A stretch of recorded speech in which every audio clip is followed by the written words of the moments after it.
So looks like we're all set. Hello, everyone. I feel very honored to be able to host this exciting talk. I think it's an important issue, an important topic. Well, just to briefly introduce the people who are sitting in front, we have Marc du Moulin, General Secretary of ECSA, the European Composer and Songwriter Alliance, based in Brussels, and an umbrella for all the European composer associations, composer and songwriter associations. So we have a great exchange of international experiences and strengthening each other and briefing politics and getting things going. It's very interesting. Marc will hold his presentation soon and you will get an impression. We have Helewaut, who is a composer, a full-time media composer from Belgium. And we have Luc Gulinck, who is a composer as well as a lawyer and brings in the law perspective. And it's very valuable to have that perspective to really be able to judge things. And I myself, I'm a composer for TV series, production music, and everything which is media related in Cologne, Germany. So we start with a presentation of Marc. Please go ahead. Thank you so much, Anselm. So I'm going to stand just to see also my presentation. I'd like to thank, of course, Film Fest Ghent, as well as the World Soundtrack Awards for the invitation.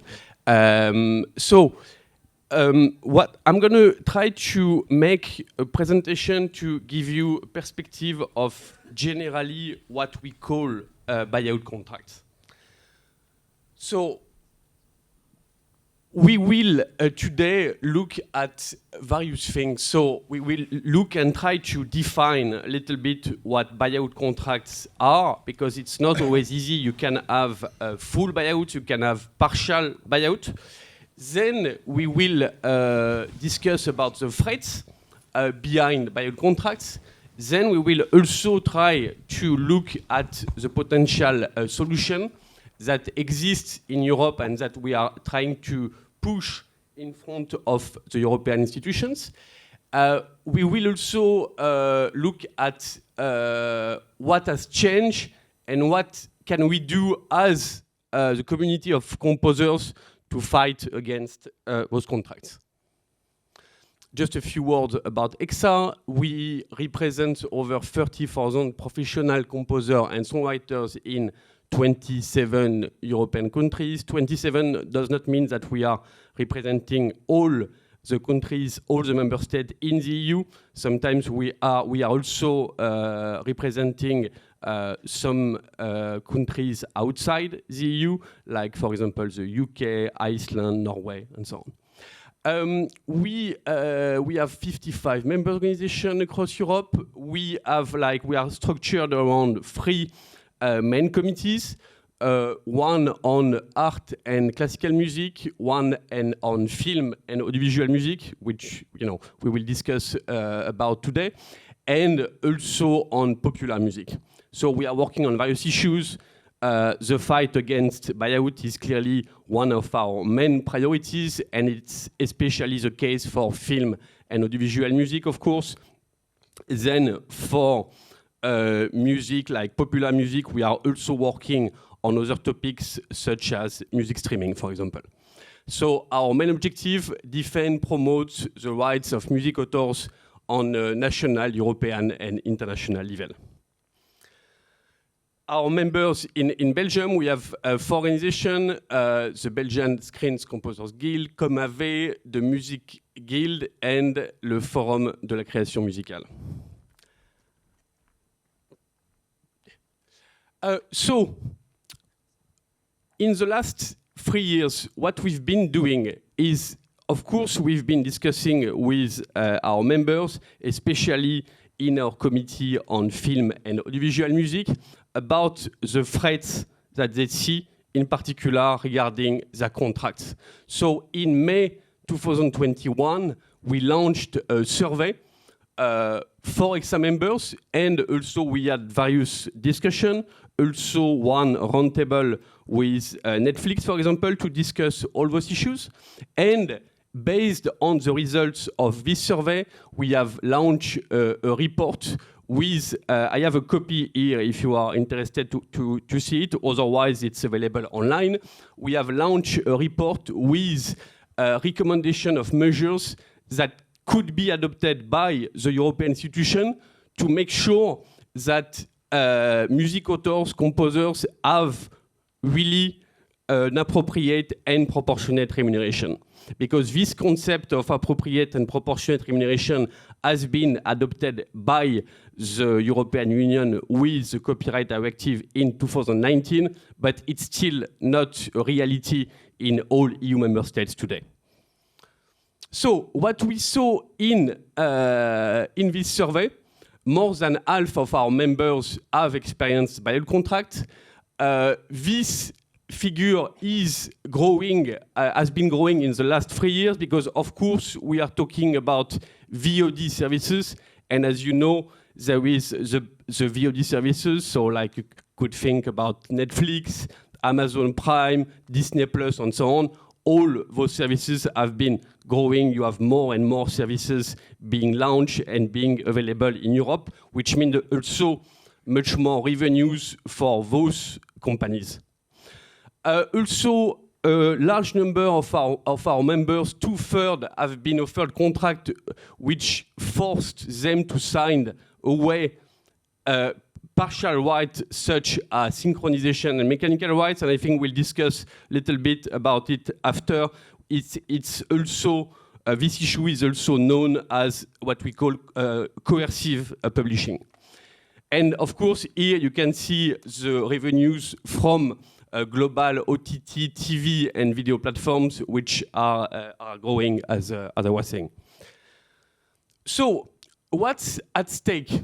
Usually, this is the traditional model. The traditional model is the usual contractual provision that are on the left. So basically, for a composer, you have a commission fee, which covers the period during which the composers create and develop the film score. And then you have the royalties that covers the composer's participation to the revenues generated by the audiovisual work. Of course, it's important to understand here that when you start to create a film, it's impossible to know in advance the success of a film. That's why the royalties are very important, because they are based on the actual exploitation of the work. And the issue that we have with buyout contract is now on your right, is that instead of having both the commission fee and the royalties, you end up in a system where you have only a one-time payment, and then you have no royalties, so basically no revenues in accordance with the success of the work. Very often, what's happening in the contract that we can see is that in the contract, the work is deemed to be under US law. And under US law, the US copyright system is quite different from the European one. You have the work made for hire doctrine, which means that the author is not considered as the real author of the work, but it's very often the producer being the owner of the work. This means that basically you end up, this is the practice of buyout, which means that you are not getting any royalties and you are being offered, so to say, a contract based on US law. The issue that we have, of course, with this system is that very often you have a production that is being made in Europe, commissioned by a VOD service which is American, very often, and then you have a contract between the audiovisual production company in Europe and the composer based on US law. So, as I was saying, it's a purely it's a concept which is which has its reasoning and its history in the US, but it's not a system which belongs to the tradition of European authors' rights. And of course, for our members, they expect that European law should apply to them when they are working in Europe and not US law. So why it's still possible, and it depends, what is complicated as well is that it depends from it can be different from one country to another, but basically the buyout contracts are possible because on one side there is a lack of harmonization of copyright laws in the different EU member states, and also you have what is an issue of international private law, is that you have the choice of law applicable to the contract. So basically, when you have two parties, the composers on one side and the production company will very often, under the pressure of the VOD service, offer a contract which is based on US law, meaning that basically you will not get royalties for the future exploitation of the work. Of course, this is becoming more and more of an issue because you can imagine that now you have some European production getting a big success, beyond the country of production of the work. You have examples like, La Casa de Papel, or like other production which have been successful to some extent in their home countries, but then even more successful beyond the national territories. So now looking at the solution, we see different solutions to try to at least prevent and limit this issue. One of them would be the ability for authors' organizations to collectively bargain. This was, until very recently, often prohibited by competition law. Is that basically you would have like one composers organization on one side who wanted to have a collective bargaining agreement with audiovisual producers. And when our members try to do so, very often competition authorities were saying, no, you cannot do that, this is against competition law.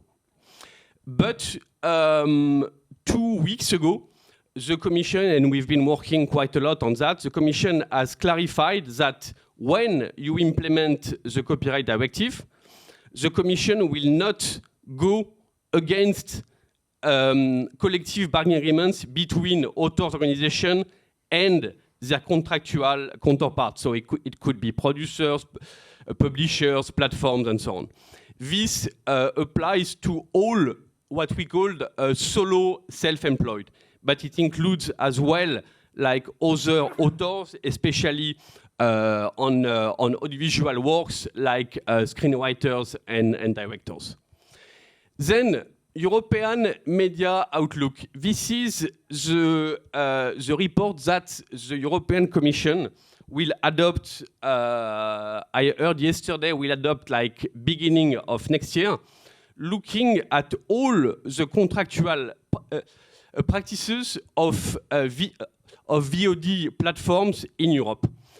When they say that, it means that they will look not only at the relationship between authors and producers, publishers, but also at the relationship between audiovisual producers and the VOD platforms. Because very often, independent producers in Europe are more and more complaining that in the contracts with VOD platforms, they basically are they are losing their IP rights, basically. So there are only one, some kind of a delegate for VOD platforms. They don't have the role of producers that used to be in the past, which was to license the work to different platforms, TVs, and so on. Then, as I was saying, this is the issue of buyout contract is also linked to the choice conflict of law applicable to contracts. For example, for each of you, when you buy here, you have a relationship with your bank, you buy any good in a supermarket, European law will say, look, you are the weakest party in the relationship, so you are protected by EU law, and you cannot, your contract with your bank or anything that you would buy as a consumer, EU law would be binding because you are the weakest party in the contractual relationship. And for us, this is an interesting model because we strongly believe that composers, and this is something that is also said in the copyright directive, that composers are the weak contractual party in any contract with a contractual counterpart. Because basically you can imagine a composer being faced with a VOD platform, and you have the lonely composer basically in front of services like Netflix, Amazon Prime, and so on. So we cannot see this relationship as based on equals, basically. So this is a bit of a presentation of the copyright directive when it comes to contracts. So Article 18, there is this principle of appropriate and proportionate remuneration.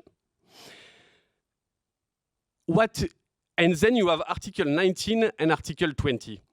Article 19 is very important because this is the transparency obligation. So this is an article that requires in all EU member states the contractual counterparts of the authors to give information about the exploitation of the work at least every year and in a detailed manner. Then, very important as well, Article 18, principle of appropriate and proportionate remuneration. It says that basically member states should ensure that all authors and performers have a right to appropriate and proportionate remuneration. The issue here is that Article 19 applies in a mandatory way, which is, of course, very good for us. But Article 18 is something that can be circumvented with a contract. So that's why, to some extent, buyout contracts can be legal, is that it's because you can circumvent this Article 18. Then there is Article 20, which is the contract adjustment mechanism, which is a good tool because if you have the possibility to renegotiate a fair remuneration in case the remuneration received in accordance with the transparency obligation. So you look at the information about the exploitation of your work, you look at what you have been receiving in terms of revenues, and then you have a right to contest this remuneration. But the issue with that is that it's only if music creators are, starting legal proceedings about it. So it will be complicated actually to enforce.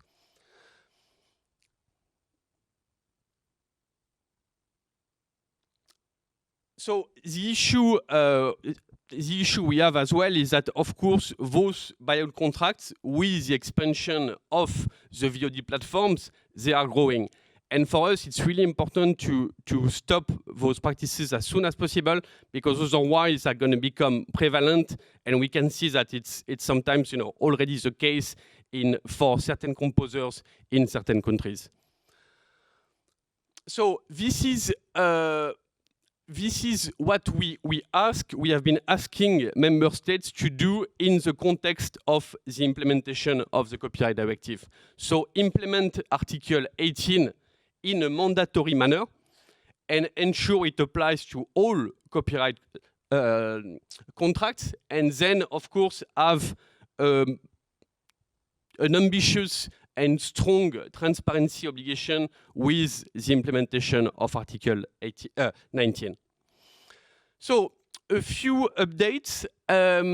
What we've been doing, we've been pushing with also other creators organizations, the European institution, to look at this issue. 3 European Parliament reports in the last year have been expressing concerns about those contracts and ask the Commission to act. Also, MEPs have been asking to have a general look at how streaming services work, both audiovisual services but also music streaming services.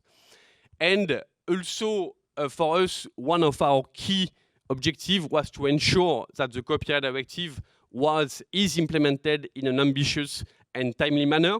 This has not been the case because a vast majority of member states have been quite late in transposing the copyright directive.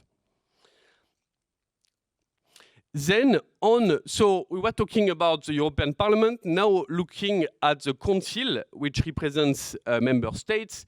There has been a very interesting initiative from the French presidency about the effectiveness of the copyright framework.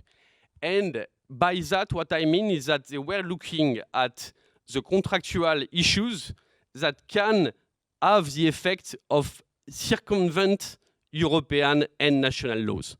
And the result has been that there was a unanimous observation of practices of circumventing copyright laws and attempts to impose new model, in particular buyout contracts. So for us, we see possible solution to this.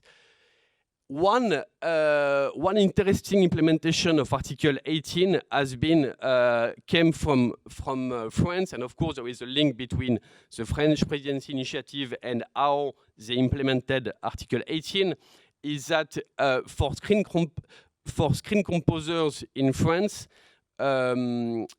France adopted a law which basically says that you cannot deprive screen composers from a proportional remuneration which is under French law, even if they sign a contract based on another law, so the US law very often, or on another jurisdiction. So basically, this is something that prevents, that it's a quite efficient legislative solution that prevents buyout contracts.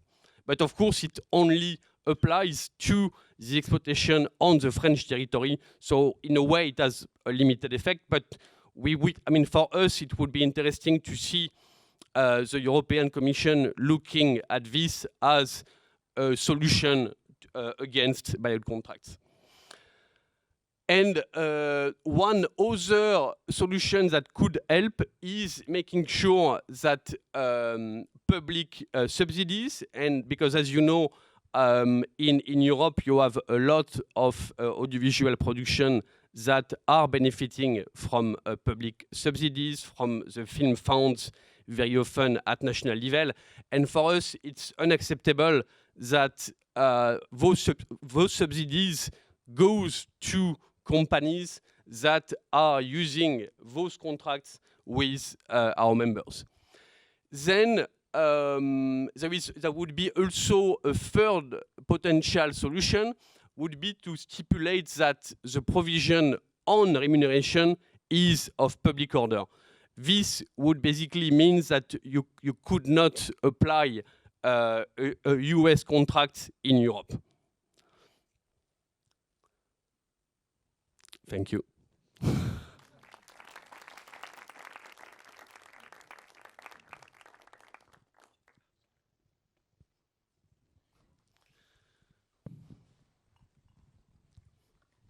Thank you very much, Marc, for this thorough overview and impressive insight in the activities of ECSA. I think I'm not exaggerating if I say without ECSA we wouldn't have the EU directive, the EU copyright directive now, because ECSA is a central, well, position where politicians really can get insights on how it is for creators, for music creators. It's so valuable.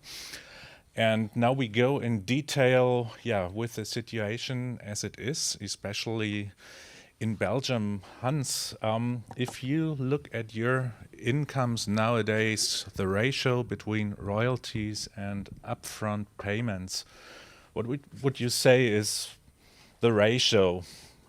How much is royalty related?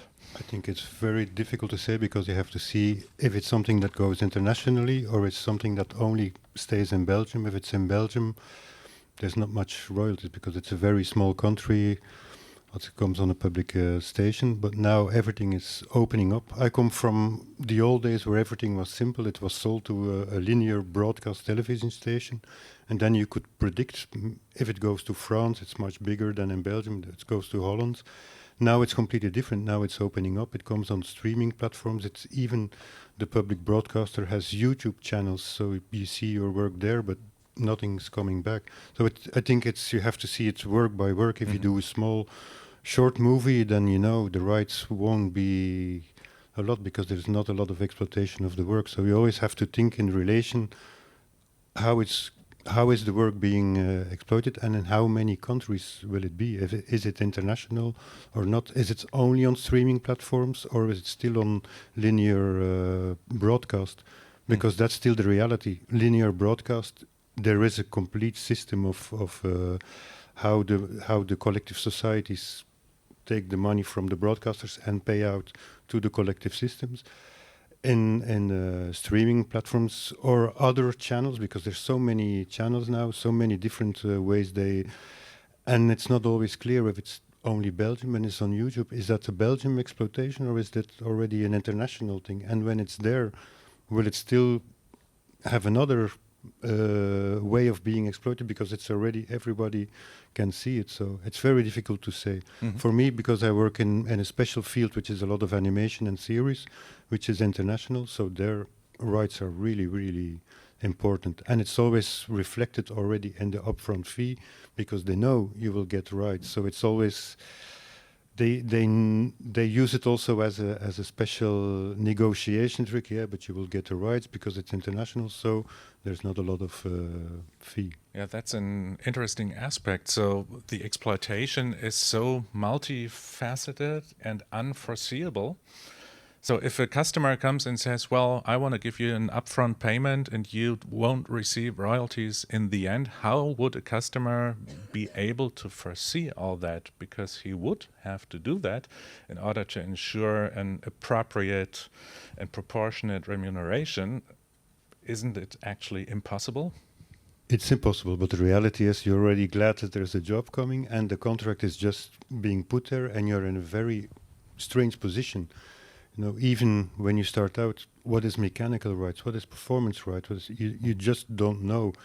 So you rely that when you work in Belgium and you work for a Belgian production company, it's still quite normal. Now there's the coercive publishing, which is another facet maybe for later. But so you just get a contract and most of the time you sign and you rely that there is a collective management behind. So you're a member of SABAM, of BUMA in Holland, or GEMA in Germany, or SACEM. And so you rely on the system that you will get your money. And you're confident that you will, because you live in Europe, it's an author rights country, and you're a member of a collective society. So you're really counting on the system. But now the system is much under pressure. When you work for games, the collective society won't do anything for you because they don't license games. So what do you do? As a composer, we're not like in America where we have really strong guilds which are practically unions. So everybody is on his own, and you're confronted with, especially the bigger the work you do, the bigger the production companies, the more thick the contract becomes, and it's very difficult to negotiate. And when you start negotiating, you're always afraid, will I lose my job? Will the, you know? Especially if you're young and unexperienced. I remember my first media jobs in Germany, title melody for a big TV show, or was not supposed to be a big TV show in the beginning, because the producer said, well, it's gonna be aired for about 3 months and you get like 500 euros for the job. Because you're young, you should be happy to get the job, and that's actually it. You should be happy, but the royalties were out of question because we had no buyout contracts back then. Finally, I ended up with a show that was aired daily and for more than a year and got a lot of royalties. And I would never have gotten that money with an upfront payment, because the negotiation situation, as you explained, Marc, is just, I was the weakest link. There was no chance to get that, so it was so valuable. I can say nowadays for Germany that royalties is about 90% of my income, and 10% is upfront payments. And this, although I work for national German TV series, it's not very international. I also do production music, which is international, but of course, Germany is a bigger country than Belgium, but nowadays, as you say, everything gets international and you never know what happens. So nowadays we're in a situation where we have to fight to retain this entitlement to royalties. So work made for hire claims are often made. Luc, when it comes to work made for hire claims, I think there's a difference. It's actually a tradition coming from the US to Europe, but it's not the same, because many contracts are considered work made for hire in America, but it's a different story, isn't it? Well, yeah, it's a concept that stems from Anglo-American, Anglo-Saxon law. And just maybe zooming out a little bit, we have in the world roughly two legal systems. You have civil law from a European perspective, and you have common law from an Anglo-Saxon perspective. And those two systems are quite different. Common law, for example, is based first and foremost on decisions in court, and there's precedents that are derived from that, and it's court decisions that actually make the rule of law. Whereas under civil law, we have laws, written laws, stemming from the state, which is the accent is different. And if you look from that perspective to copyright law, well, actually, here in Europe, we shouldn't use the word copyright law. We should use the word authors' rights and neighboring rights. It's not about copyright, because in America, there's much more, the copy is much more important. All that to give a bit of the bigger picture, and indeed, in the States, and in several other Anglo-Saxon countries, you have this concept of work made for hire, which basically means that the party that commissions the work or the recording, because you have the same thing under neighboring rights, that party can be considered from then on as the author or the neighboring rights holder, which is not possible under European law. And that has brought about this concept of buyout. Well, the party that can hold those rights, that gets transferred those rights in full property, that will be then the holder of those rights. And the creator, he or she doesn't leave the picture, but he or she will have to resort to the work of the guilds. In the States, they manage residuals, they manage royalties, but we don't have those guilds here for various reasons, some of which were already highlighted by Marc. So that's the whole thing. Let's also not forget buyout. The concept of buyout, it goes totally against the grain, against the essence of authors' rights, because what is authors' rights? They protect the intellectual property of somebody who's invested creatively and who doesn't know, who can't foresee in any way what will be the income following afterwards. that's the whole idea of intellectual property and protection of intellectual property. Here we have something that goes against that completely, saying, well, here's your money, and whatever the result of the exploitation will be, sorry, you won't get anything that is in proportion to that. So that, I think, hope explains what this concept of work made for hire is, in fact. And I think everyone should be aware, if there's an international producer saying, I need to do a work made for hire contract, you need to be aware what is the background of that. And you can argue about the royalties, because it doesn't necessarily mean that you won't get royalties in Europe if it's an American producer. At least you should negotiate for that. But it's interesting. So in Europe, it's not possible to sell a copyright and to consider someone else the author of the actual work. But it's not possible in theory. Hans, what is the practice? Have you experienced claims like that? But sometimes it's a confusion, because you talk with producers and they say, we have to make sure that we have all the rights, because they will exploit it on Mars and the universe and forever. But we give that in a normal contract. We give them the rights, and we will never go back and ask money, because we rely on money coming back from the collective societies. When it's being used, there's a royalty coming back. But there's this big confusion that we have to sign something that they are sure that they can have the rights for everything, to put it on YouTube, to put it on TikTok, to put it everywhere they want. That's what they want. And I don't have a problem with that. Yeah. That's the normal contract. That's a contract where you give the right to exploitation. So there's a lot of confusion. What do they mean with a buyout? A buyout is a really strange concept, I think. So they just want the right to make sure that you will never knock on the door and say, you can't use my music anymore, or you're using it in this country and I'm against this country, so you have to. I understand that when you work for another visual production, they have to make sure that they can use, and that you will never be there suddenly to say, and you stop the production. Mm-hmm. That's in essence what they want, but that has always been like that. And now it's being used, but maybe it will be on Netflix, or we will sell it to something that won't pay out rights. And it's a bigger problem, because I'm counting on that there will become rights. If a new VOD service comes that says we only do all rights included and we buy the stuff, then they have a problem.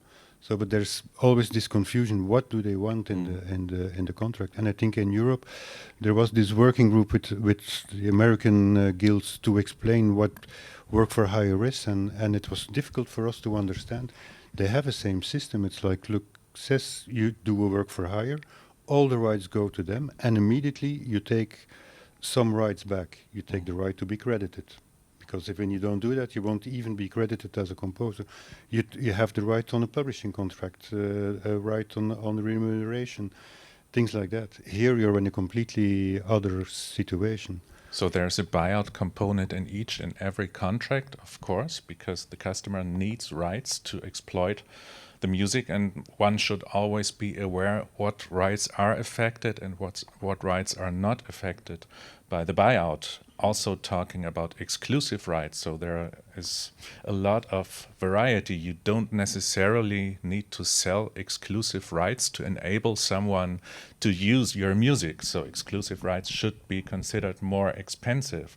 Have you experienced that there is room for negotiating, or Well, I'm sitting from a composer. It's very difficult. I don't know any composers here in Belgium who always take a lawyer to the negotiations. Most of the times the contracts become 6 months after the production. Mm-hmm. Then, so you have to still sign the contract. So you just agree on a fee and a budget, and if you know already before that there will be a publishing contract, but you just rely on the system. So we are not used of negotiating every contract. You rely on the normal practices. I do, because I come from that world where it used to be normal, and like Sabam has a model contract where you give the exploitations. But when I work internationally, I saw that it's completely different. And I experienced once a real work for hire contract, which was difficult to read, because you will get rights, but it's because I didn't understand also the system, how the American system works. And then you get people. This was an Indian company with a post office in Ireland. Even taking them to court doesn't work because you never be able to give it. So negotiating it's difficult, and you feel a lot when you start really asking a lot of questions. Somehow we don't want to work with this guy because he's a bit too difficult. So, and I think a lot of composers are like that. They're also always afraid, when I'm too go too deep in these negotiations, they will never work with me again, and I will get a bad name and things like that. So you're in a very, very difficult position. Yeah. If I may add to that, Sure. It's almost, in this country at least, it's almost becoming the general practice of setting up a cooperation between a production company and a composer, and then some things are sorted out, of course, budget, etc., and there's some rough guidelines about transfer of copyrights or not, and like the work starts, the work progresses, and even only after the production is finished, or even I've experienced it already a couple of times, even after it's aired, then only the composer gets a contract, and then it's like, what? This is not what we agreed. And then it's very hard, even if you're lawyered up in the terms of Better Call Saul, if you're lawyer, to redress that balance. It's very hard. So the message here is like, well, look at it from the beginning and actually do not start until everything is clear and until the contract is signed. Basically, that's what the law says in this country as well. As long as a contract is not signed, the producer cannot say, I'm entitled to this or entitled to that. But as Hans said, there's this scare, this general scare, oh, well, I won't be asked again, and they will think I'm a pain in the ass. Well, be a pain in the ass. But see that you get assistance and see that you know what you're talking about. And that'll get you respect more than anything, I think. Yeah, it's so interesting because it actually proves how weak we are in the bargaining position, because actually it should be the other way around. If someone uses the music without having made a contract, he's in breach. So we should have all power to negotiate because someone has already started to use and cannot draw back. So the practice shows it's actually a showcase example of where we are and that we need support of good laws to fix that loophole. So it's really, really interesting. Marc, do you want to add something to that? Yes, absolutely. So I wanted to stress that point because, of course, for us, we are talking to the European institution, and they are saying to us, which is legitimate, they are saying, please show us the evidence about those contracts. The issue, of course, that we have is that those contracts are signed under non-disclosure agreements, so it's basically illegal to show them, and that, of course, there is a strong blacklisting effect on the composers who might share their experience and their contracts. Is that, imagine you have been working on the first series of a show that will maybe have 1, 2, 3, 4, 5 seasons. Do you want to denounce and do you want to complain about your contract? Then you really run the risk of being put aside and not work with on the next season anymore. So for us, it's really hard because we are trying to get evidence, and often the contractual counterparts of the authors, they will, they will basically have retaliation measures if the composers will testify, at least in public. So we are asking the European institution to have confidential meetings with them to share our experience, which is a bit ironic because for us we've been always about transparency, and we are in the position where we have to be confidential about this to protect our members.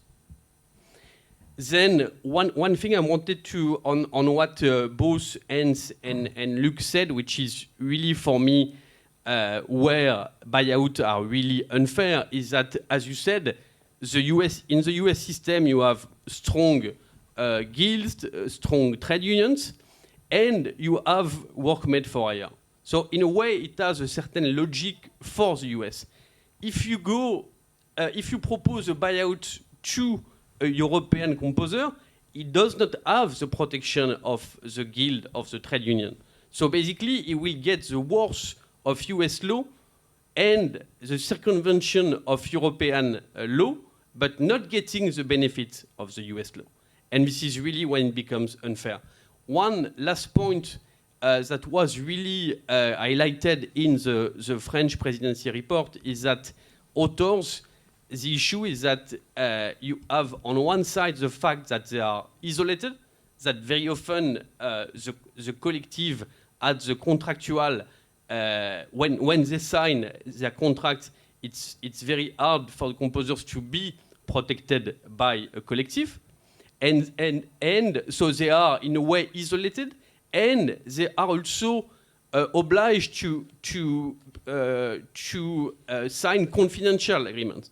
So it's both the fact that it's confidential and that you have the individual author on its own that is really complicated to deal with.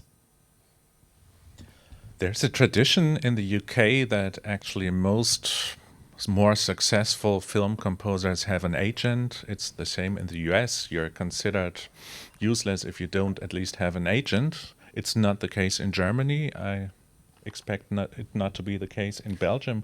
Would that be... There are a few agents, yeah. And one or two are even in this venue. So. Yeah. and yeah, that's becoming something that's popped up recently. People representing film composers, which is, I think, is fine, and they also provide legal support, etc., etc.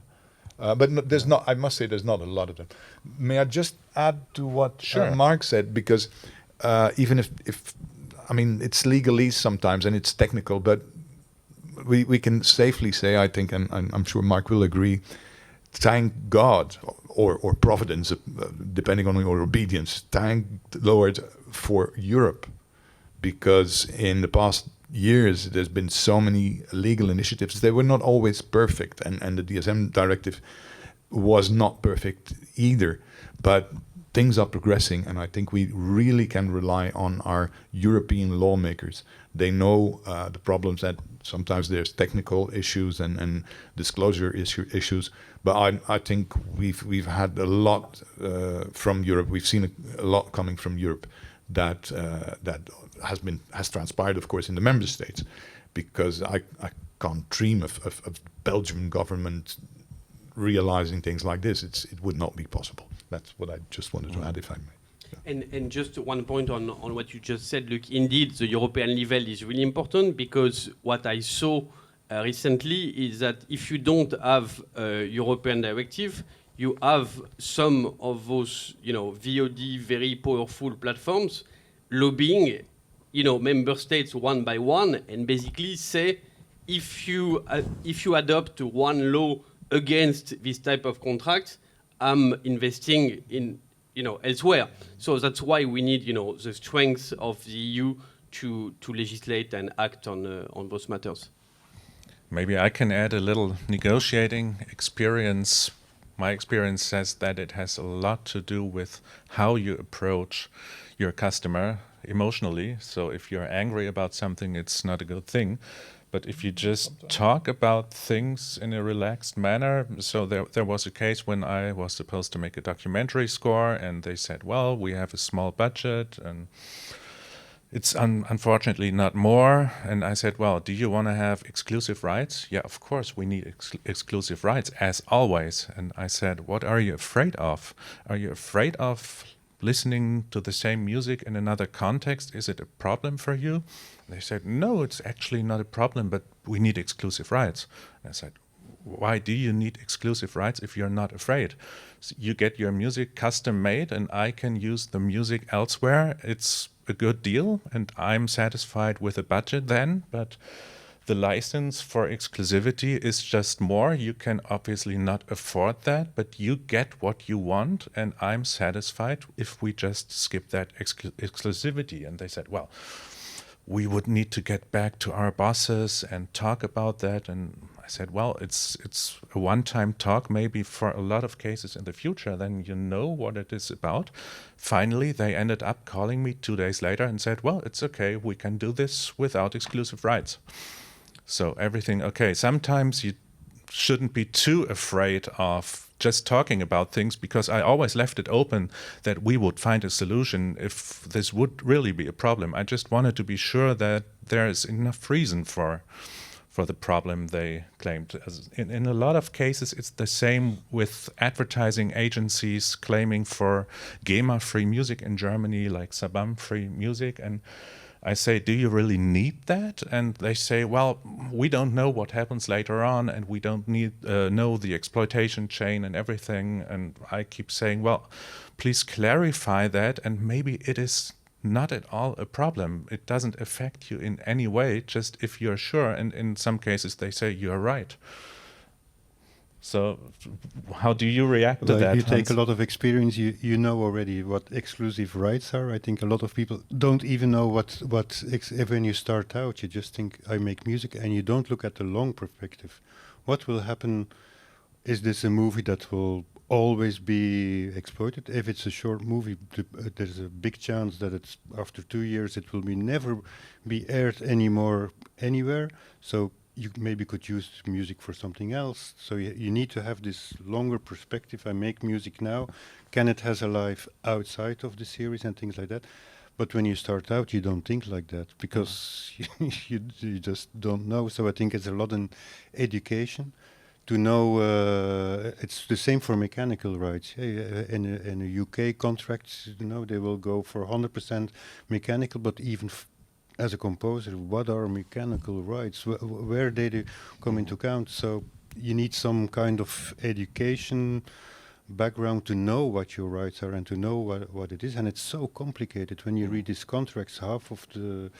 If you're not a lawyer, you understand not every aspect. What happens when you really sign out your mechanicals, and what is exclusivity, and can I take my rights back after 10 years or something like that? Or what with the publishing? Is this forever?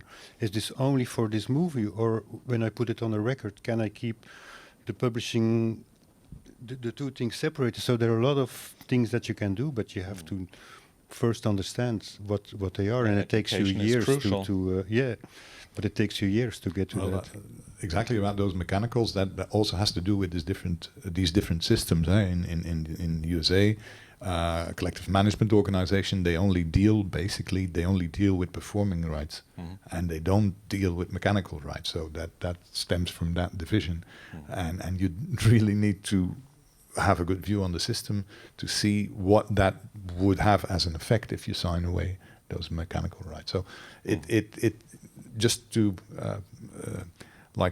reflected within the bigger picture again. This is the difference between the two systems, the two legal systems. Yeah.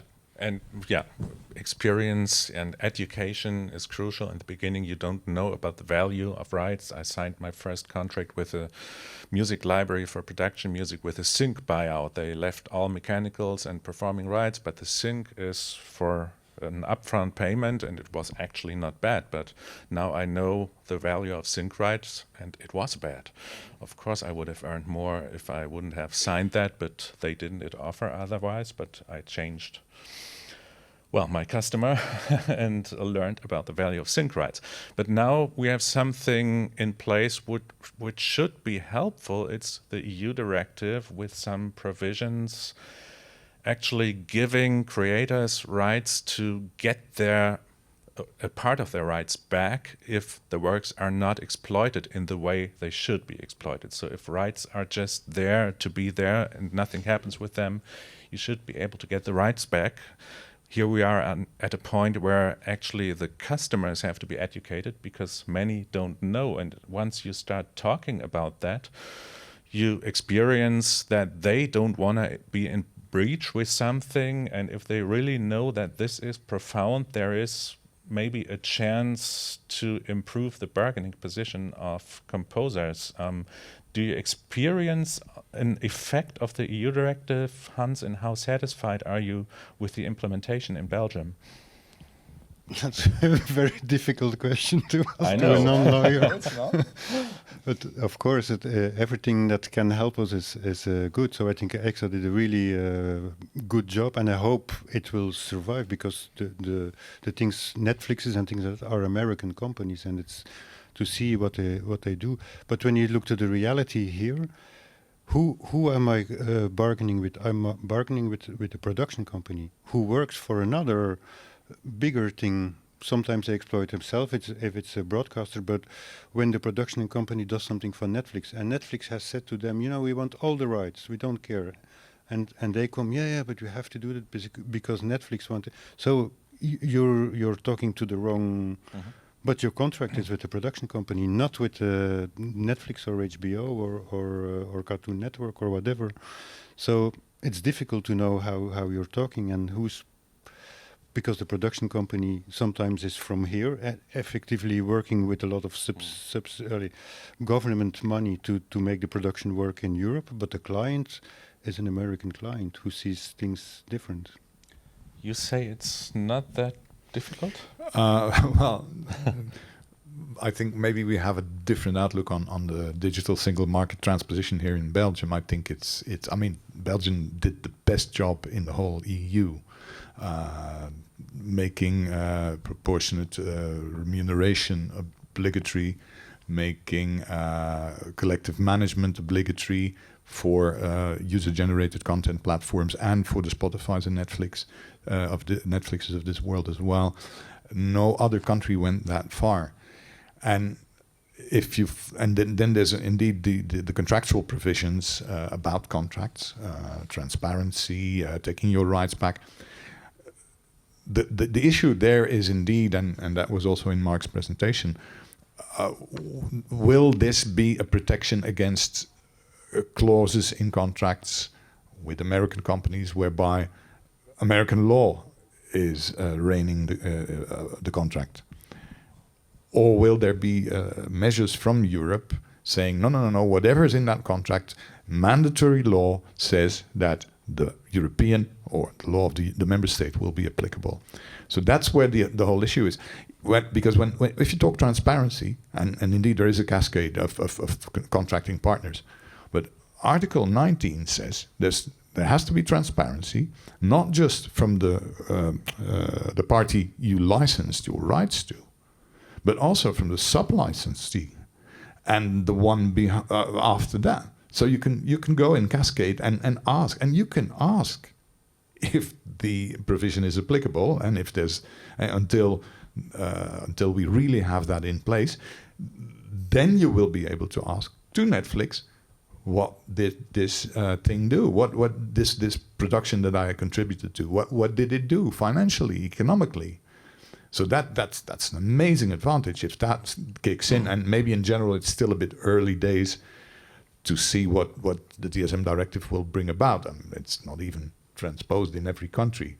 Actually, this week I heard that the Commission is thinking of bringing the countries, the member states that haven't transposed it yet, to the European Court. So they're really serious about it. And just saying that, I mean, I think for every author, for every neighboring rights holder, it will bring about enormous positive effects. But of course, we'll have to see on the terrain, on the ground, how things pan out. In some countries, there will not be a complete harmonization yet, although our minister, Dermagne, said, I'm going to roll this out in the whole of Europe when Belgium comes into presidency. So that's also something to look forward to. I think it's nothing but a positive outlook for me. And not just for composers for the screen, but for any author and any holder of neighboring rights, I think. So there's some hope at the horizon. Oh, definitely. It's just a very early stage, so we don't feel it in our everyday life as a composer already, but it will probably have an impact. But still there is a loophole, Marc, that is application of foreign law. So even the best law, probably the Belgian law, is useless when it gets to a contract that is under foreign law. So what can we do about that, Marc? I think, when you talk to policymakers and you tell them, look, you have adopted after a long, painful process Article 18, which says appropriate and proportionate remuneration, and that you tell them, look, I have this contract under US law, which is circumventing the laws that you have adopted as a lawmaker, I think they are shocked. And of course, for us, that's what we tell them. Because, you see, once you had the directive adopted, you saw a lot of press release. Oh, yeah, we have achieved, appropriate and proportionate remuneration for authors and performers. But if this is circumvented by contracts, it's not the case. Mm-hmm. And the laws that they have adopted can be seen as useless in a way. Mm-hmm. So for us, there is, this strong argument that is the law that you have adopted is efficient or not? So there is still a lot to do, and there is a lot of chances to approach that. Touching on another issue of circumvention is that media companies, I think in all European countries, at least tend to make use of PRO, free music, so music not affiliated to collecting societies, by just choosing a supplier, a production music library, which is all PRO free from another country, and no law applies because they can just do that as customers. They can use that kind of music and circumvent the national composers or the other European composers in the community of collecting societies. Is there any chance to approach that? What would you say, Luc? I think there we have to rely on education again. And maybe lawmakers, it's not easy to really eradicate that. For performers, it's not as clear cut. I mean, they can have a certain protection against that, but for authors, it's still a territory that remains unclear, and I'm not sure. I think it will need people to see that in the long run they're doing themselves a very bad. They're doing a bad favor for themselves. They're doing themselves no favor. Sorry. So I think education is key there, and who knows, refining the laws again, because in the end, I think you have to regulate on a legal level. That I think is the conclusion always.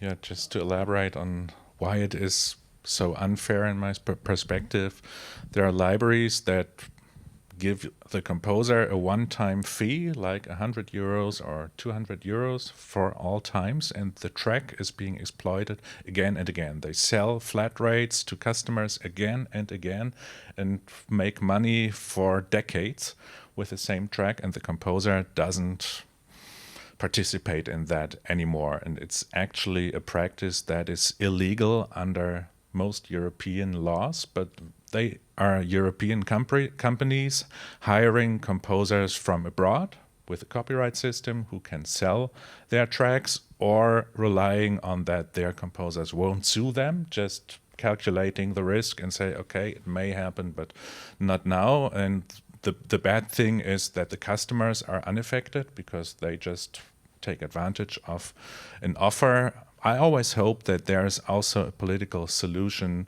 to that, making advantage of that for certain TV and radio stations who also have a responsibility in their country. So how is that in Belgium? Is public radio and TV considered responsible for the cultural values and the cultural market, or wouldn't that be an argument in Belgium, Hans? They should be. I don't, because you're talking about epidemic sound and things like that. I know in some other countries it's already being used, and they say, 20% of all the music that we used this year wasn't protected anymore, but was from this library, which is a buyout fee and things like that.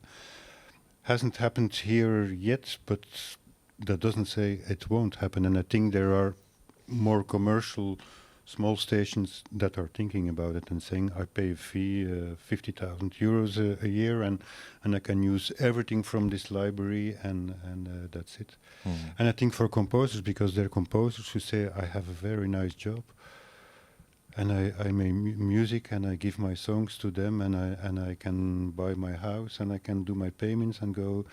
It's very difficult to say to the composers, no, you can't do that. It's not a good business model. So for them, very difficult. It's the same for games. If you do something in games, you can do what you want. You can have the best contract. There will no money be coming back. So they better take something up front. So I think from the composer side of view, it depends where you are in your career and what's good for you. There are people who think differently. So it should be a law, but it's very difficult to implicate. If I may, on a cultural level, I think we shouldn't be all too negative. I mean, library music has existed for decades, and still there's successful composers of film music, music for the screen. Decent productions will always rely on their work. It is something that's gaining weight, that's for sure. But to come back to your original question, is there a public broadcaster here that is responsible? We didn't really see any signs there. I would hope that they are more responsible in the way they treat composers these days, because they are not, and I even see non-public broadcasters treating their music composers with much more respect than VRT here in Belgium. I can't say a lot about RTBF. I'm not very particularly. I don't know the core of what's happening there, but VRT is not correctly dealing with composers, and I think you should be aware of that. No. Well, in fiction we have TFAF and WBI and for Wallonie, so which are cultural funds, and they take care of. But a lot of the fiction passes through those channels, and they have a strong many things. And tax shelter is much more related, and to you have to be pay taxes in this country, and the work has to be done. So we have quite a few defensive systems for us working.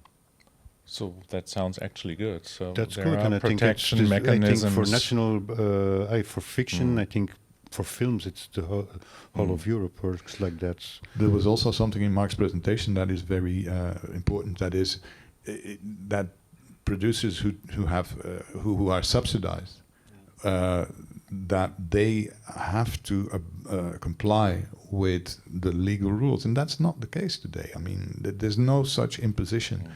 And that is also, I think, one of the key elements to get everybody behind a fair system. That's for sure. Yeah. No, and on your point, Anselm, I can tell you that for us, meeting the European institution, we have people in front of us that do not want to do anything about buyout. They are saying full contractual freedom. And the argument is contractual freedom. And when you see in the contract what contractual freedom leads to, it's really bad. And for us, when you have the commercial televisions against looking at this topic, you have the VOD platforms during the copyright directive. You had the biggest US VOD platform very much lobbying against transparency for authors and performers. And this, should be known as well. Because when I look at, the motto contractual freedom, and then I even saw some contracts which for me are completely illegal, where the authors are being asked not to exercise there are moral rights.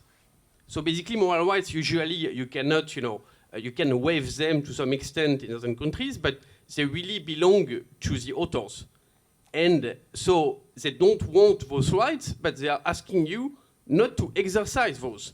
It's just crazy to me, Well, indeed, what you see, this contractual freedom is at the heart of Europe. Liberalism means two equal parties negotiate, and they should be free to negotiate whatever they want. Whereas we know in our world that's not the case. There are no two equal parties. There's always one that is economically, at least, more less strong. And that's where a lot of the tension is between that European idea of freedom of capital, freedom of transport, etc., and the freedom of negotiating. And this is, I'm sure, people like Marc and within ECSA and other organizations constantly need to explain to the policymakers, this is not the case in our world. We need to have this support from the lawmakers. Mm-hmm. But as I said before, I'm pretty optimistic about that. Yeah, maybe the last point, it's a bit ironic, I see, because those companies, one of their biggest issues at European level is the territoriality of rights. So they defend a lot the territoriality of rights, but still want, to apply US law to composers in Europe. I find it quite ironic. Mm-hmm. We also have to take into account the nature of the contracts between composers and their collecting societies, because in most European countries, it's actually not possible to just accept a buyout contract because you're exclusively affiliated with the PRO. As far as I know, there's only one PRO in Europe, that's in Finland, Teosto, which had to allow non-exclusive assignment of rights.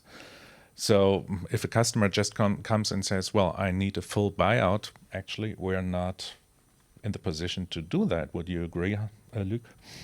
Yeah, that's true. There was one provision in the collective management of rights directive, and it found its way, I think, also in the member states' legislation, saying that you can have exceptions for non-commercial works. Mm-hmm. But I haven't really seen it applied in a particular way. But indeed, what you say is correct, Anselm. You have a mandate with your CMO, and that mandate dictates that everything that you do creatively, you give them the management of the rights relating to that work. And if you do things in breach of that mandate, well, it's not really, and it's not very intelligent, because you hinder the full operation of your collecting society. Mm-hmm. If everybody goes in every direction, then it becomes ineffective, I'm afraid. Mm-hmm. Yeah, what I keep telling customers, if they say, oh, this is so inflexible and why is it still that way? And so I say, well, the collecting society just exercises rights I have anyway. So I would have to exercise them myself, but it would be the same rights and entitlement to full and appropriate remuneration. And so you would have to pay me later on for certain things. Otherwise, the collecting society takes care of it. It shouldn't make that much of a difference unless you want to be in breach. I don't say that harshly, but unless you want to be in breach with the law, and the collecting society does nothing else, actually. Mm-hmm. So that this sometimes rings a bell, and they say, okay, well, we didn't know about that. We didn't know about the nature of collecting societies. We thought they would earn the money, and so a lot of rumors are and in the world. There's also the seduction of certain big publishing companies that say, well, we're going outside of the system of collective management.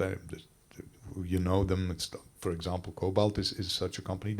They're saying we're setting up a collective management system of our own, and we go beyond or outside the known system. Now, pretty soon, I think you're going to have users being confronted with 3, 4, 5 parties that they all have to deal with. So if they want to use the full worldwide repertoire, like broadcasters, they're going to have to deal with 4 or 5 of those companies next to the collective management organizations. And already in the States, where you have the same phenomenon, there's been a few clashes from the broadcaster side saying, sorry, we can't do this. I mean, this is, and only this to show that the value of collective management is amazingly important also for the users, because they have to go to one party to get the right for the whole worldwide repertoire. So, and they have the systems they have, and they may not be perfect, but they're amazingly important for the well-being and the earning capacities of authors and performers. Yeah, the solution should be hubs.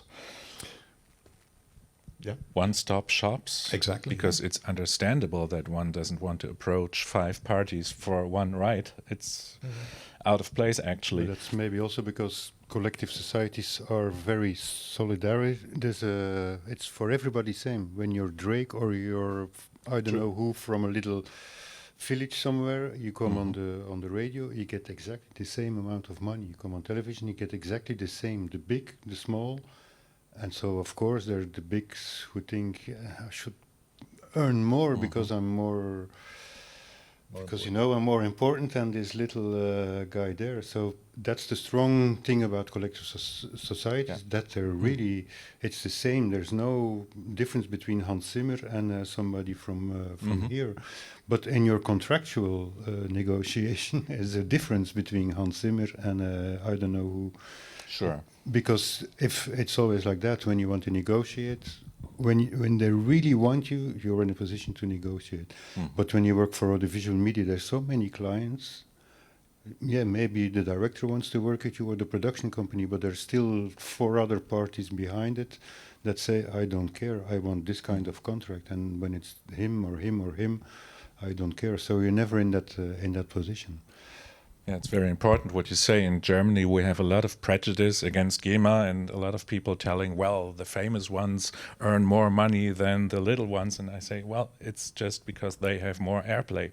And that's natural, but they earn the same amount of money for their airplay, for their minute. And it's a system of solidarity, because Hans Zimmer could easily say, I earn more or I deserve more because I'm more famous. But he doesn't do so, and that's solidarity.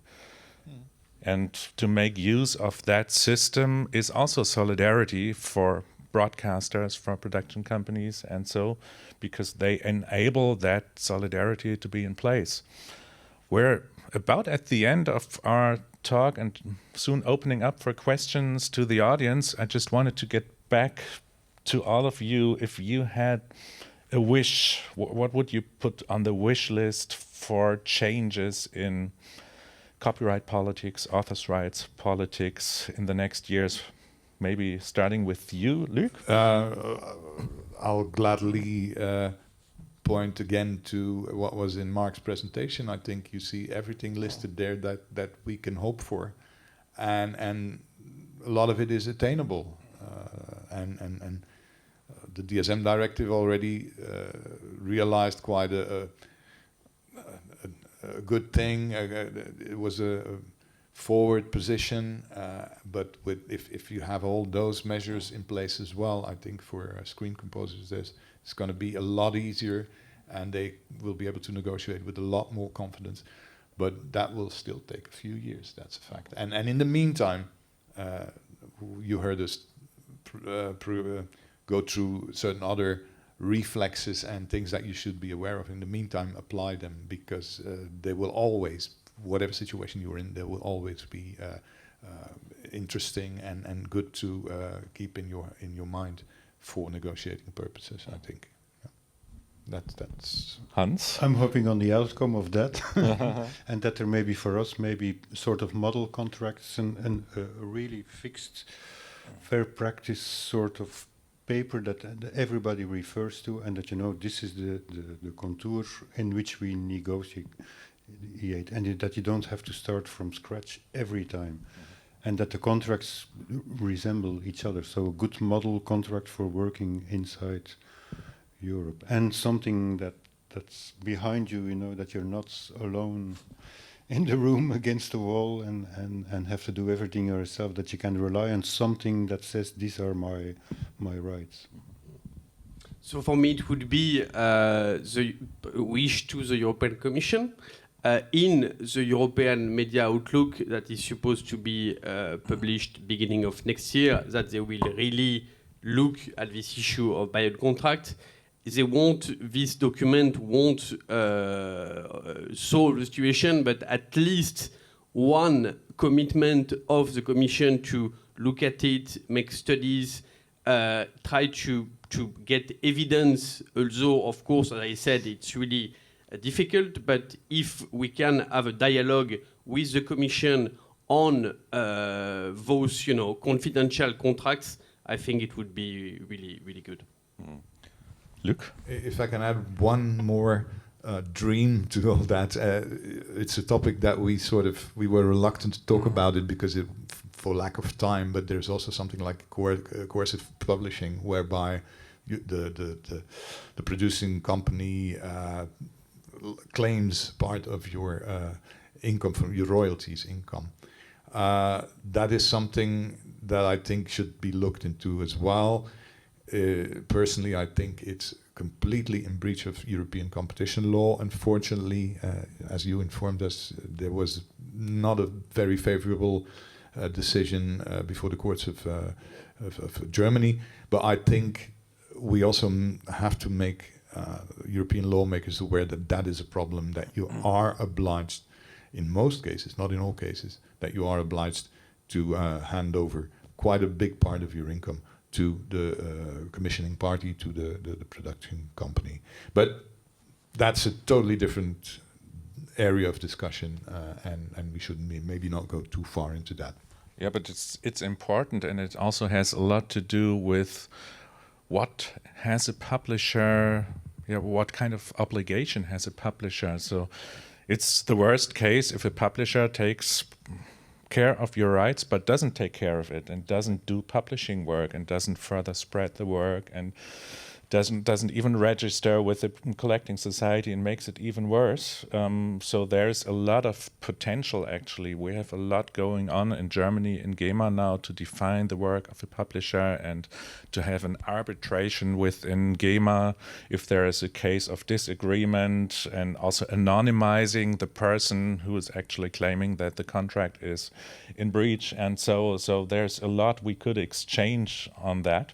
If I could put something on the wish list, it was also politicians to be more aware of the nature of collecting societies and of how important they are, because sometimes they are just treated as some players in the music industry who want to make money, and it's actually against authors. And so it's not only for Germany that there's a lot of prejudice, and once you start talking, it's, oh, I didn't know that, I didn't know it's so valuable. And so I would always like to point that out as, well, actually the major institution for securing long-term royalties.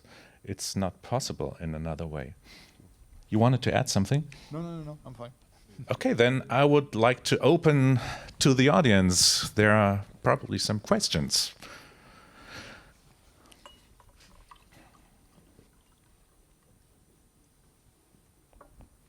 Sketchbooks. Yes. Okay. You have to stroke it. It works. Okay. No, I just... Don't throw the cube. I thought I had to open it.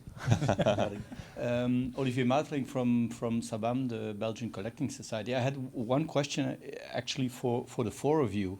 A short answer to the question: what would you give as an advice to a young composer that has been asked to write a score for a television series or a movie? What would be the one advice you would give with all your experience here in the sofa?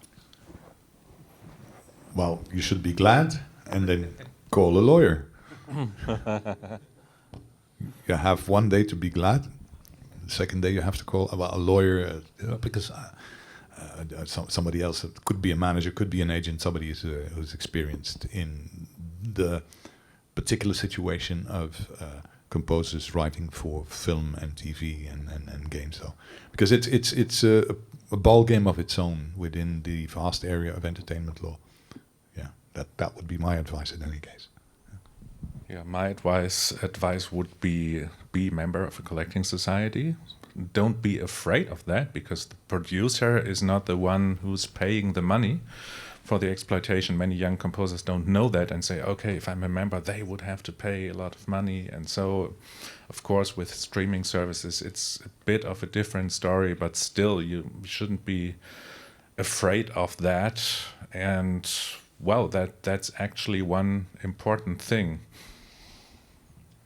With the Screen Composers Guild, we give an advice of looking at several things at the same time. The fee that you will get, the budget, because here in Belgium it's quite often we call it the envelope. Say this is the money I have to do everything. So you pay for the musicians, you pay for the studio, and you get this amount up front. You know this is the amount, but afterwards, we want this, and there's no relation between what's being asked and the budget. So that's a big division between what you get to write the music, to sit down and really come up with the music, and what's the budget for the music. And then the publishing contracts to see, if there's no fee and there's practically no budget, why should you give publishing then?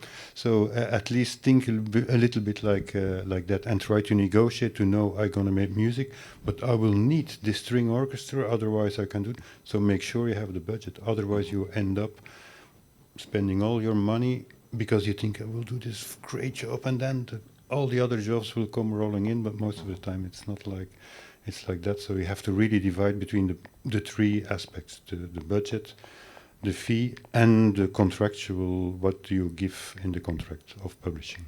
Mm-hmm. Yeah, I fully second that, and the system of handing over this whole budget to the composer/producer, because he's also probably supervising recording or doing all the recording him or herself. That system actually also stems from the work made for hire notion, because that's what in America is the rigueur. They just give to a record producer, even unrelated to films, here's the budget, and you take care of everything, and you also deal with the musicians, which is a very difficult situation, and is highly inadvisable that you as a composer/producer of film music would deal with the musicians. You should have the commissioning party, the production company, draw up that contract, because they are in relation to those musicians and nobody else, not you. So to answer your question, Olivier, I would, jumping on what has been said, I would try to look at, the collective and make sure that the composer can get, some help, maybe some legal advice, maybe from its guild, its collective management organization, and then try to think, of course, long term. As we know, the duration of author's rights can be, is usually 70 years after the death of the author. I don't know a lot of contracts as a consumer that are that long. So it's really about, thinking about the long term. And I would also add, be aware that a calculation has already been made and there is a budget for the composition. So if someone is telling you we don't have a budget for composition, in most of the cases I would just say it's not true, because no producer starts negotiating without having made a budget, and music is usually part of it. And if they are supported by a TV station, for instance, they have to attribute certain monies for the composition. If someone says there is nothing, it's just an attempt to shift that money, but it's not that it's not there.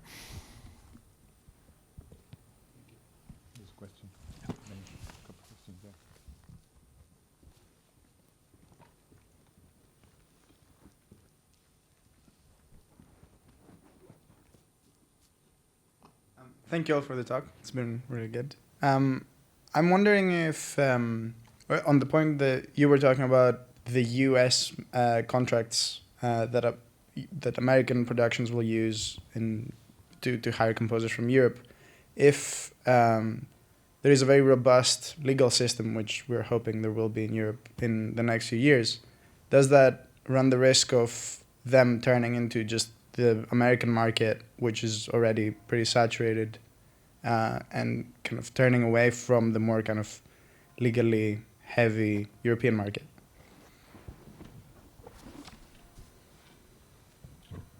No, I think just to answer to maybe only partially to your question, in parallel to the copyright directive, there was also a very important directive for the audiovisual sector, which is the AVI-MSD, Audiovisual Media Services Directive, which basically says that the VOD platforms, so the non-linear services, they must have 30% of European works in their catalogs and give prominence to them. And it has been adopted a bit before the copyright directive. It's still not implemented in all countries. I think, like in Ireland, for example, it's not the case. So, but basically, there is this obligation to invest on VOD services in Europe. Then, of course, you might think that they might invest in European works, but get composers not from Europe. But that, I'm not sure what to answer. But also, we shouldn't, be in a race to the bottom kind of battle, because otherwise you will always have a country where it would be, probably cheaper to commission music with very unfair condition for composers. So it's just that we cannot think about always the worst case scenario. And I think Europe is a big market, so at some point I think they will invest anyway. And the production, and now even the US VOD services, they understand that they need to make local films as well. Yeah, these measures are very important, but in general, I think these companies like Netflix and Amazon, and they really rely on the world to keep their system sustainable and to their earning model sustainable. And they have seen that local content is very important, and that local content can even travel.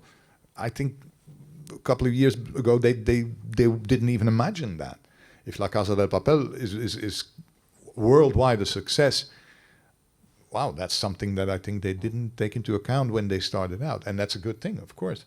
And add to that these measures that Marc talks about. I think we can be pretty confident that they will not all evaporate to the States because they don't like our legal system here.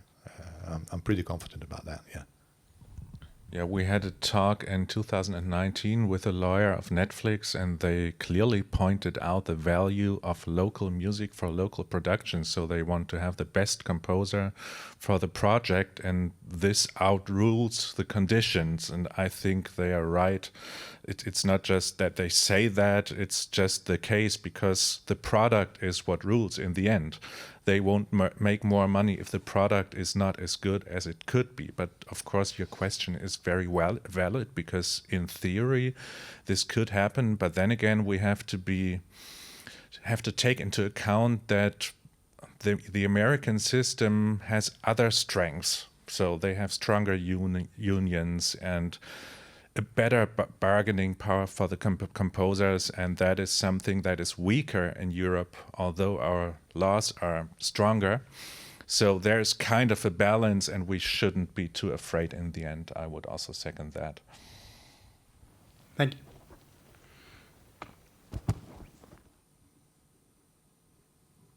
Yeah. Hello. Yeah, I just want to hear your thoughts on something. A few years ago, I wrote a film score for a Latin American movie. So I wrote original music and also produced the music. And because we couldn't get the contract with the producer, it was complicated because it was international. We decided to interpret the music as existing music, and just to make sync a license agreement for the publishing and the master rights, non-exclusively. What are your thoughts on that system of solution? If it's accepted, could be a solution. It won't be accepted in all cases, I think.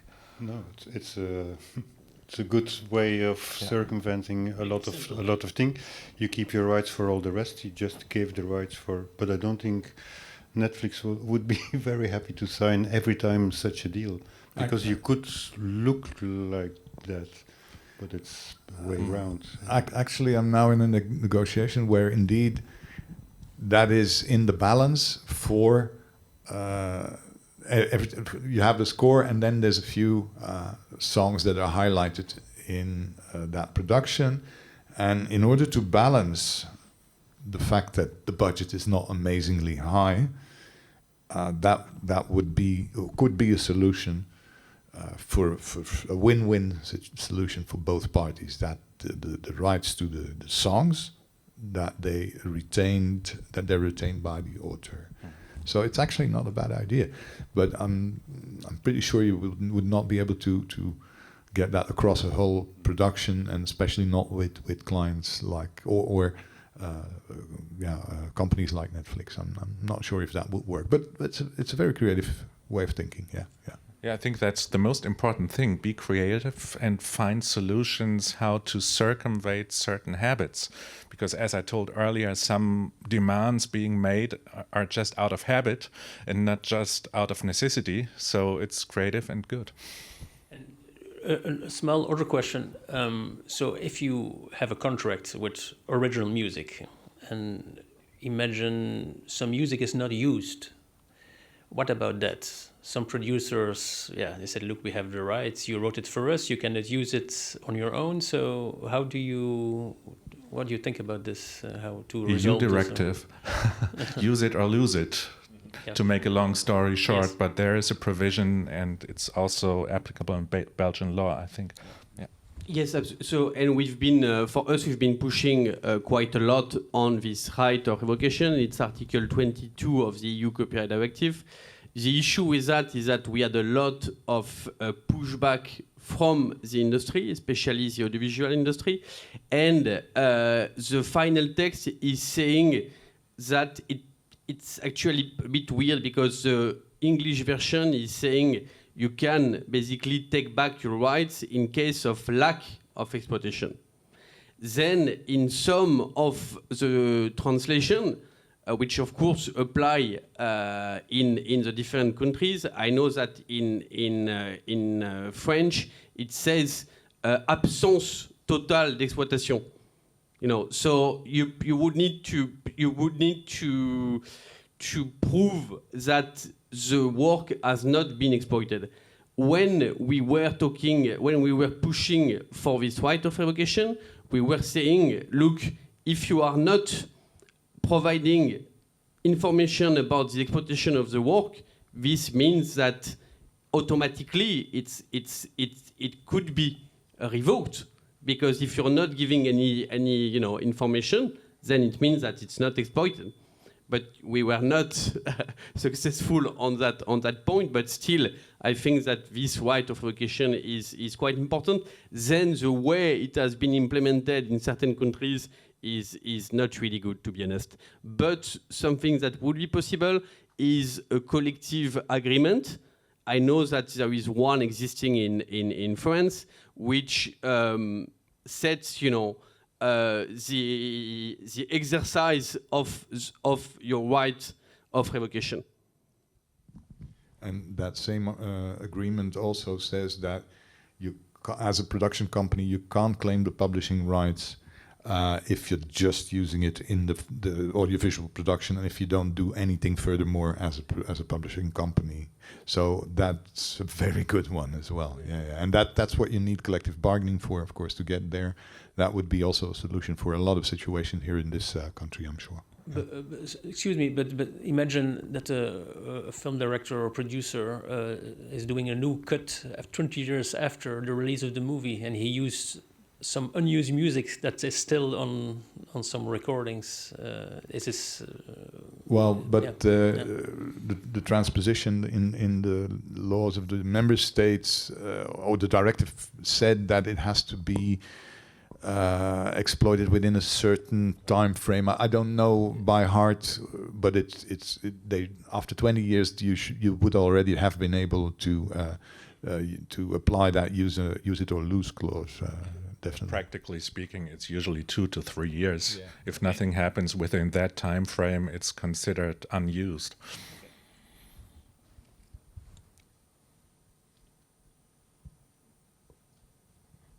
I see someone. Yeah.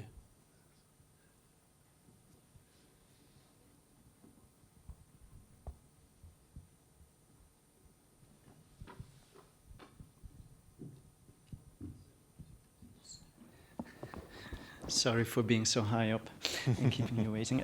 Just a question as a composer, with regards to what Marc was talking about earlier, Article 18, about proportionate remuneration. I was wondering, what are the tools a composer has to make an estimate of what is fair and proportionate?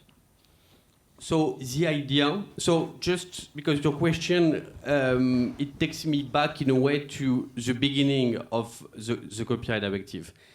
And it works like you have first the proposal of the European Commission, then you have the discussion in the Parliament and the Council, and at some point they all agree on a single text. But the proposal from the Commission was including only three articles when it comes to authors and performers contracts, the transparency obligation, the contract adjustment mechanism, and the so-called alternative dispute resolution mechanism. So basically, the idea is that it was called as the transparency triangle. That basically, the first thing that you need to get is information about the exploitation of your rights, and then, based on this, you could ask a readjustment of your contract, potentially with a dispute resolution mechanism out of courts, basically. And this was the triangle at the beginning. Then we had the discussion with the European Parliament and the Council. The European Parliament was very much on our side. They were the ones adding to the directive both the right to appropriate and proportionate remuneration and the right of revocation. Now, the right to appropriate and proportionate remuneration, it can be implemented in various ways in different countries. So in order to use it, you would have to use the national provision implementing this. So it depends really from one country to another, but basically you need to rely on national law. What will happen, I don't know when, but what will happen probably at some point is that you will have a question coming from a member state asking the Court of Justice of the EU to basically give a definition of what is proportionate, which, you know, it could be a very important case. We are not there yet, but, you know, in the future it could happen. Again, a little point on the translation. In French, it says proportionnel, which is already something a bit different, you could argue, than proportionate, which would be like proportionné in French. So it will depend also where the case is coming from and what the facts of each case are. Just mentioning that we are already 15 minutes late, and I already got a sign that we have to close soon, but you want to add something? As briefly as possible. Article 18 says appropriate and proportionate remuneration. It has to be weighed against the economic value, which is, of course, a concept you can't work with. What is the economic value of your rights? You will only know that 10, 5, 20, 25 years afterwards, what it was really worth. Yeah. What Belgium did, and that was, if you see it in the directive, it basically says, that's the comparison that I always made, the air should be clean. If you compare to environmental law, the air should be clean. That's very nice to put in a directive, but if you don't have any measures or systems to provide that the air is clean, then you basically have nothing. What Belgium did was say, well, we're going to have, in any case, payment from the UGC platforms and payment from the streaming platforms, and that on the basis of the necessity for appropriate and proportionate remuneration, this is something what we will do and what we will put in place, and this will be the subject of negotiation between the CMOs and the users. So that's where you can indeed put that Article 18 at work, and that's what Belgium did, without disregard for the general idea of appropriate and proportionate remuneration, because that is still valuable between the parties, the contracting parties, the producer and the composer. So it works both ways, but at least that's what we have in Belgium. And theoretically, you can't have buyouts anymore in Belgium, because there will always be that equitable remuneration put in place by the law. I know it might be complicated, but that's the essence of what happened here. And Belgium went further with that Article 18, took the chances that were provided by Article 18, and made the most of it. Just to add on that, of course, you're right, Luc. But what we see also in the contracts is that you have a buyout for all territories where it's possible, and then in territories, of course, where you cannot legally have buyout, you don't have buyouts. But very often what we see in the contracts, it says basically buyout everywhere except where it's prohibited by law. So if you look at one TV or VOD platform series that would be successful in the entire world, you can see that there are still a lot of issues regarding buyouts, even, of course, if it's very good, the laws that were adopted in Belgium. I was actually asking for a very what are the tools for a composer now to make an estimate of what is proportionate? We need more transparency, because I take Belgium examples. We don't know how on streams. You don't know how many people watched. They don't give the information on the VRT Max platform. You don't know how many people. So you can't estimate nothing. Netflix, they only put out figures publicly when there's something huge. But for the rest, it's like Spotify. You see 1 million streams, and then you get paid for 50,000, because the other 950,000 seem to be something else, freemium. And were not payable. So we need transparency first on the figures to really see what happened with the thing.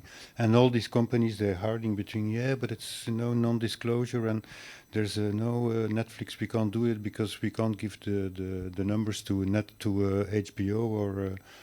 So we need much more transparency, and if not publicly, at least to the collective societies. For every country, because now you see it only for a certain country. But you as a composer should at least know all the exploitation channels and potentially territories and the time frame of exploitation. These are things one can discuss in the first place with a producer, because they should know about that, and if they tell you something which is not true, later on you can argue about that and say, okay, you went beyond that. And the good old audit right in a contract, the right to audit. If there's really an enormous difference between the amount of exploitation and what you get paid, then you can effectively audit a company on that ground. And it's quite ironic in a way, because when you think of it, it should be more difficult to get transparent information from radio, for example, TV. In the digital world, it should be very, very easy. It's just that they don't want to share it. But of course, Netflix knows, they all know. It's just that they don't want to share the information. Okay, well, I think unfortunately, it's so interesting to talk about all that, but we have to close the panel. Thank you very much, Marc, Hans, and Luc, for this interesting talk, and I'm sure we will be around a bit. If you have further questions, you could also approach us and just talk outside of the cinema. Thank you very much for your valuable questions and for your time.